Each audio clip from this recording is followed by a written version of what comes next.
Today's tutorial will discuss how to generate keywords from a given topic. Generating keywords requires you to first return to the original class assignment, prompt, or topic, and to try to summarize this as a research question.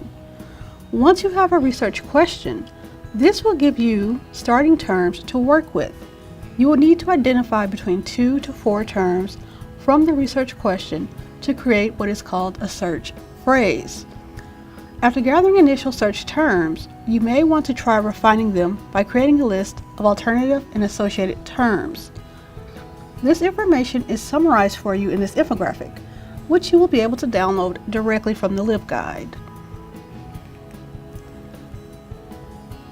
As an example, let's say that we have to address this question. Immediately, I know that 2 of my initial keywords are feminism and popular culture. I'm going to focus on finding related terms for popular culture. Notice how I am moving from broad to specific concept in this search pathway.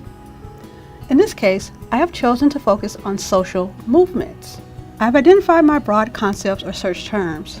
I'm ready to try creating a search phrase. Search phrases allow you to search out results that contain both of the keywords. Begin with 2 keywords and then, depending on your results, add another keyword to this existing search phrase. This will help narrow the pool of results to materials directly and tangentially related to your topic. At this point, you may need to refine your search terms. Try listing out alternative and related terms for each keyword. Other related terms for popular culture might be mass media or simply media.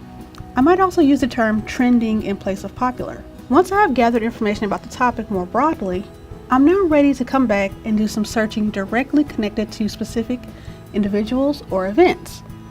In the example so far, a specific event would be something like #activism, the Me Too movement, or individuals connected with Me Too such as Tarana Burke or Alyssa Milano.